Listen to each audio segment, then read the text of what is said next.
After a beautiful last push of summer this past weekend with temperatures nice and warm, things are changing this weekend. It's cooling down, leaves are changing, fall is officially here, meaning we got to get our homes ready for the fall and get looking primed and ready to go. And we turn to the man himself.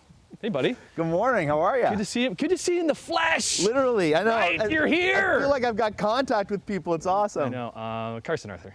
Still got the soup strainer. Great to see you, man. Always love coming and getting some great hacks. And you always, every time, I don't know how many times we've done this, but you always got something new. Because there's so much content around outdoors and gardening. More than ever, people really are paying attention to their outdoor spaces, which is amazing because I want people to do it properly. Okay. And this time of year, you put away the gardening rakes, it's time to get out the leaf rakes because they are absolutely changing. You mentioned it, it's happening, but what you do with the leaves is almost more important. Now, a lot of people always say you got to get the leaves off the lawn. 100% correct. You don't want leaves on the lawn because what happens is as the leaves get more and more congested here and they start to build a mat, the layers of the leaves can stick together with moisture, effectively blocking any sunlight from getting to the grass. Bad, it'll choke off the lawn. But what you do want to do is take all these amazing leaves and get them into your garden. Leaves are Mother Nature's free fertilizer. New studies are showing that leaves from a tree that's 15 to 25 feet tall will save you between $50 and $100 in fertilizer bills for next year. So composting these in the garden is huge, but that means you got to get them from the tree into the garden and off the grass. So obviously a rake is going to work well. Leaf blowers are fantastic. We're looking at more people using battery operated options. Better for the environment. At the same time, if you can chop them up, that's even better. So what I like to do is get out your lawnmower, get the bag on the back of it, put it in the mulch mode, or actually, cut all the leaves when you're cutting the grass, take those clippings, put that in the compost pile or directly in the garden. As it breaks down, it's gonna feed your plants free food. Well, even too, because a lot of the time, this time of the year, you're starting to drive around, you're seeing those like, paper bags of like mounds and mounds of those paper bags sitting on the end of people's driveways where that is free fertilizer. For somebody else. Because what happens is with those big bags, many cities collect them, they take them to the stations where they're gonna do proper composting, gonna break them down, then they're gonna sell them back to you in the form of garden compost, which is great for the garden. Why pay somebody else to do that? Take it from the tree, put it in your garden, let Mother Nature do the rest. One hack down, 3 more to go. Are you gonna rake it all or are you just gonna stand there and look pretty? Just my stash. We'll be back with Carson Arthur on Morning Live.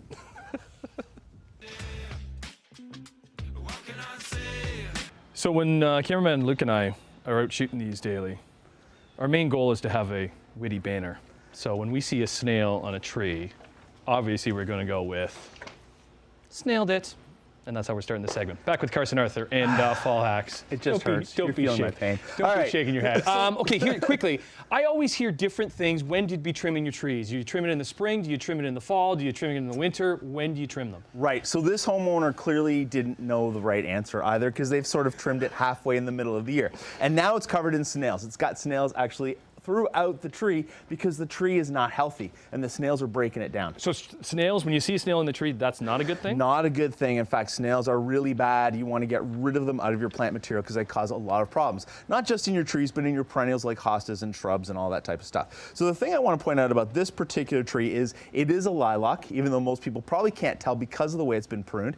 Unfortunately, it's not going to bloom this year. Lilacs need to be pruned 3 weeks after they finish blooming. This one got pruned just a few weeks ago and it's in a lot of trouble.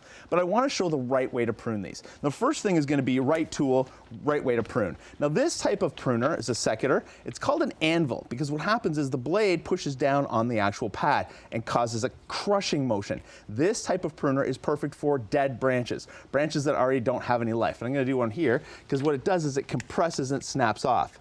You see these types of secators have usually a ratcheting system so you can go crunch, crunch, crunch and get really tight in there. Not to be used on living wood. Instead, for living wood, you want this type of secator.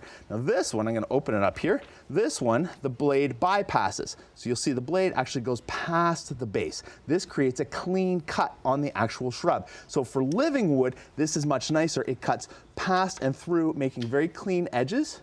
The tree is better able to heal from this. The other thing you have to think about is now we're seeing more and more pruning happening up top, and this type of tree really needs a little help. So you're starting to see more pole pruners like this one from Craftsman in the marketplace that actually allow you to get up higher and extend up, which is fantastic. People aren't used to these. What you need to know is if you're going to use this type of pole pruner, you have to wear safety glasses. The debris will fall down at you. So be really smart when you're using these type of pole pruners, but they allow you to get in and prune in different angles. When you're using chains like this, it allows you to cut larger wood, which means you have to be smarter and safer about it. No big branches falling down on the car or on the person actually using the pole pruner at the same time. The other thing you want to think about is when you're pruning, you don't have to paint anymore. That whole thing about painting the edges and painting the branches, totally false. Trees naturally heal, but to get it to heal, you need a clean cut, nice close to the actual bark of the tree so that the bark can heal over almost like a scab. This is a lilac, so you said 3 weeks after it blooms. Yeah. The average tree, is it best to do in the fall? When in doubt, wait till it blooms 3 weeks afterwards. Otherwise, do it in the spring. Do in the spring. Okay, 2 hacks down, 2 more to go. Back with Carson Arthur right after this on Morning Live. Okay, we were trimming lilacs last half hour with Carson Arthur. We're on to evergreens. When to do it, how much? Help us, Carson. It's funny how many people get this process wrong all the time. Because everybody has these visions of these perfect cedar hedges with the straight wall, straight lines, straight walls, privacy. Completely false. You never want to do that. So the best time to prune cedars is in the spring when you get the new growth. You get a little bit of the new growth growing out like that. That's what you want to shave off. If you're shaping them, of course you can do it at this time of year. That doesn't matter. But you want to make sure you're always leaving them fat on the bottom. Fat on the bottom. Yeah. Okay. What about, I'm just seeing like this stuff in here. There's some dead stuff in there. Should we be taking that out of it? Absolutely. Dead is dead. Dead will never come back on the tree. So you might as well remove it, take it out, keep it clean. So remember, wider on the bottom, skinnier on top, and there's a specific reason for that. Trees like cedars need sunlight on all of the leaves or the leaves will die off, the branches. So when you make them a straight line, the lower branches get no sunlight and they die, and that's why a lot of people's cedar hedges are all dead at the bottom. The other thing to remember is when you use a hedge trimmer like this one, go for a longer blade. The Craftsman model is a nice long blade, and what it does is it gives you a smoother cut up the side. So it's not like chunks going into it. You want that nice smooth cut. Is there a certain technique that you use when you're doing this type of stuff? I like to go from the bottom up because what happens is when you go from the top down, you tend to sway out. When you go up this way, you get a nice motion in the branches, and you can easily do it. I'm going to show you right here. See how nicely that goes up?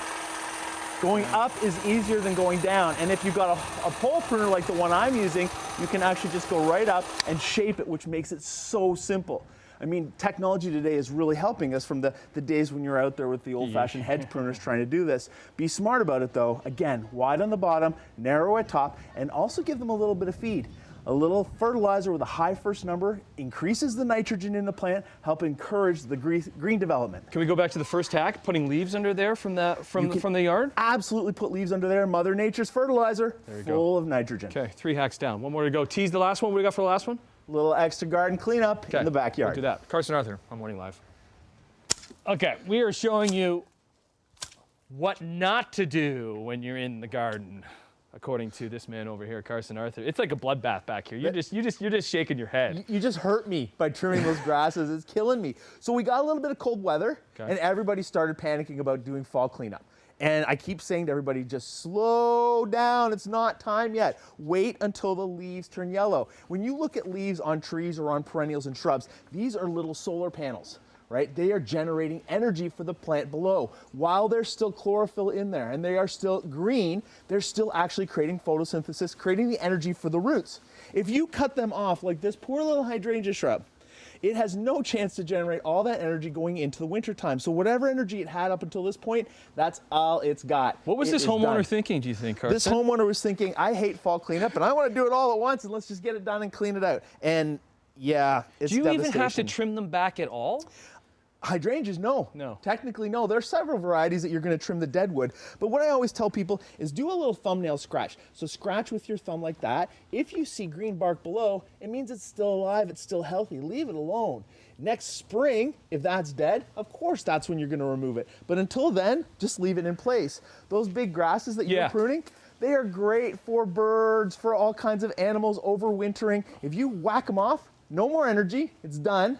And it's going to look like that until spring next year, and I Yeah. have a couple of these in the front of my house, and I actually leave them throughout the winter. Fantastic. It's fine to do that. Yeah, absolutely. Keep them throughout the winter, and then trim them down in the springtime because the other stuff is going to come up underneath. Exactly. As long as you get to trimming them down before the new stuff starts to come up and you're not cutting off the tops of the new stuff. There's one over here, and this is a perfect example. It looks fantastic going into the fall. I mean, it's got that beautiful color, lots of fronds happening at the top. Birds will actually eat some of the seeds out of that. This is a great example of what you should do. So leave things alone until the leaves turn yellow. Once they turn yellow, no more energy, no more chlorophyll, then they can be cleaned up. Until then, It's tough because we just want to stay busy, right? know. We're in our backyards, we're looking at it all the time. We just want to be active, but just hold off.